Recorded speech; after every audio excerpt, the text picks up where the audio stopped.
Hello everyone. So நம்ம லாஸ்ட்டாக Himalaya baby shampoo review போட்டிருந்தோம். ஸோ அதில் பிஹெச் பேலன்சிங்காக இருக்குது. இன்க்ரீடியன்ஸ் ரொம்ப மஸ்ட்னு சொல்லியிருந்தேன். ஸோ இன்க்ரீடியன்ஸ் பொறுத்த வரைக்கும் சோடியம் பென்சோயிட் இதில் ஆட் பண்ணியிருக்காங்கன்னு காட்டுது. அண்ட் அதே ஷாம்பு பாக்ஸில் வேறு பார்க்கும்போது வேறு விதமாக இருக்குது. ஸோ சோடியம் பென்சோயிட் அப்படின்றது சேஃப் கெமிக்கல் மென்ஷன் பண்ணியிருக்காங்க.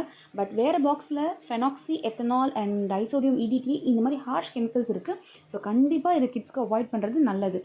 ஒரே ப்ராடக்ட் தான், பட் வேறு வேறு ஷாம்பு பாக்ஸில் வேறு மாதிரி இருக்குது. ஒன்ஸ் செக் பண்ணிவிட்டு யூஸ் பண்ணுங்கள் இன்க்ரீடியன்ஸை.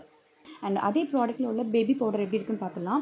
ஸோ பேபி ப்ராடக்ட்ஸ்லேயும் டால்க் கண்டிப்பாக இருக்கக்கூடாது. டால்க் ஃப்ரீயாக இருக்கணும் அண்ட் கெமிக்கல் ஃப்ரீயாக இருக்கணும். ஸோ இதில் மென்ஷன் பண்ணியிருக்கிறது பேஸ் அப்படின்னு தான் மென்ஷன் பண்ணியிருக்காங்க. ஸோ அந்த இன்க்ரீடியன்ஸை நம்ம வாட்ச் பண்ணிக்கலாம் என்னென்ன இருக்குதுன்னு. அண்ட் தென் இன்க்ரீடியன்ஸ் பார்த்ததுக்கப்புறம் அந்த பேஸ்ன்றது என்னவாக இருக்கும்னு நான் சர்ச் பண்ணதில் ஸோ கார்ன் ஸ்டார்ச்சை தான் சொல்லியிருக்காங்க. ஸோ இதுவுமே டால்க் ஃப்ரீ தான். ஸோ ஒன்ஸ் என்ன வாங்கினாலும் சரி கெமிக்கல் ஃப்ரீயாக பார்த்து யூஸ் பண்ணுறது ரொம்ப நல்லது. ஸோ ஷாம்பூ அண்ட் பவுடர் ரெண்டுமே கம்பேர் பண்ணுறப்போ ஷாம்பூவில் நியூட்ரல் கெமிக்கல்ஸ் ஆட் ஆகிருக்கு. பட் பவுடரை பொறுத்த வரைக்கும் அப்படி இல்லை, சேஃபாக தான் இருக்குது. ஸோ ஒரே ப்ராடக்ட்ஸ் தான், பட் டிஃப்ரெண்ட்டாக இருக்குது. செக் பண்ணிக்கோங்க.